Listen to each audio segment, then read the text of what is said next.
Before I start transferring my WIPS into these great mesh bags I just bought and get my projects organized, I thought I would show you everything I've got projects stuffed into.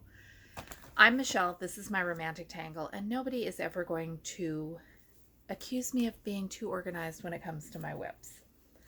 I've got projects in a lot of different types of bags. These are among my favorites. They are the closest to fancy fabric bags that I have in my rotation right now. I've made some nice fabric bags. I just gave them away. These are vinyl front zipper bags. I made them with Dollar Tree placemats, and they're bigger than the typical bags, but that is because I had the placemat and I was using all of the fabric to make the biggest, best bags I could.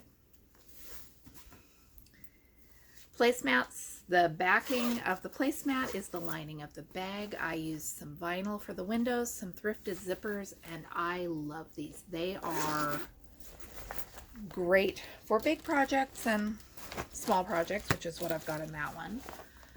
I did the pumpkins, I did the lemons. I've got 2 or 3 other pairs of placemats that I want to use to make more bags just as soon as I get the time and motivation both on the same day to sit and do that. I like these a lot. Made a tutorial. I'll put a link for it in the description box below. I also, for someone who just put everything together to film this video, I'm not as organized as I would like to be. I've got some bags that I made out of vintage tea towels, and I love these for the graphics. They're just super simple, zip top. I did not put windows in these because I wanted to use as much of the towel and show off the graphics. So,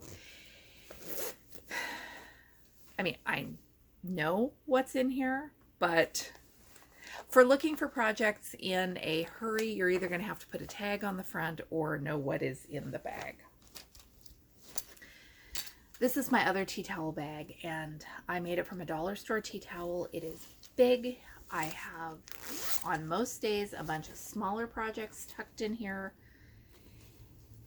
It's one of my favorites, and it is staying in my organization forever and ever because I like it a lot.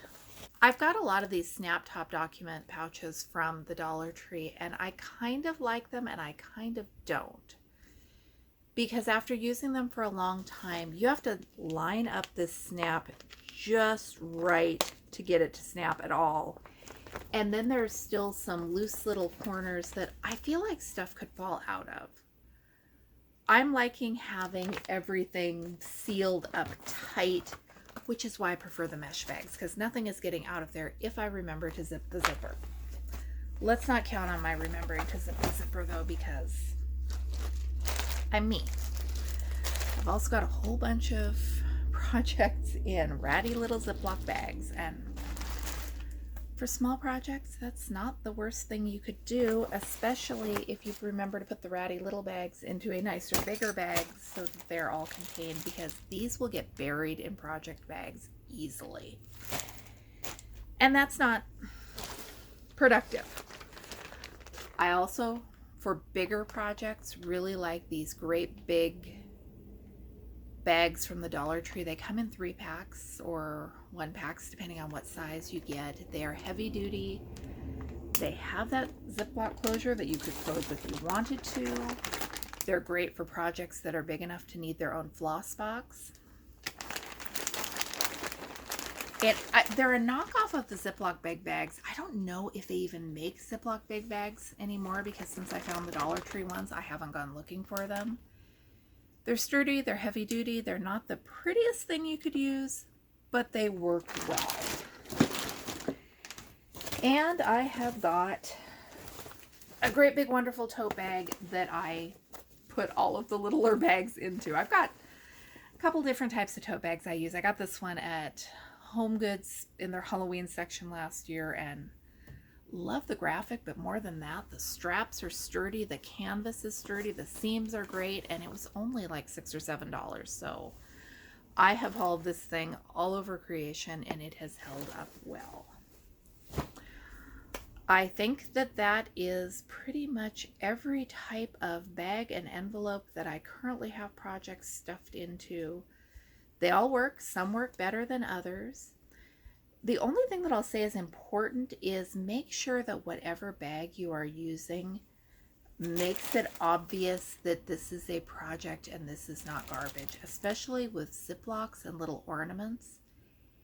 It is easy to forget that that's not just leftover floss, that there is something significant in there. And I think that might be where a couple of my missing smalls have gone. I think they've been shoved into other bags because I thought they were just leftover floss. I don't know for sure. That is the least scary of the possibilities. I've heard a lot of stories over the years about quilts being transported in garbage bags that were then helpfully taken out to the garbage. So you don't need fancy bags, but make sure your bags don't look like literal garbage because sad things could happen. Are you organized? Do you have one perfect storage solution that works for all of your projects, or do you have a mishmash like I do? I'd love to hear about it in the comment section below. Thanks for watching. I'm Michelle, and this is my romantic tangle.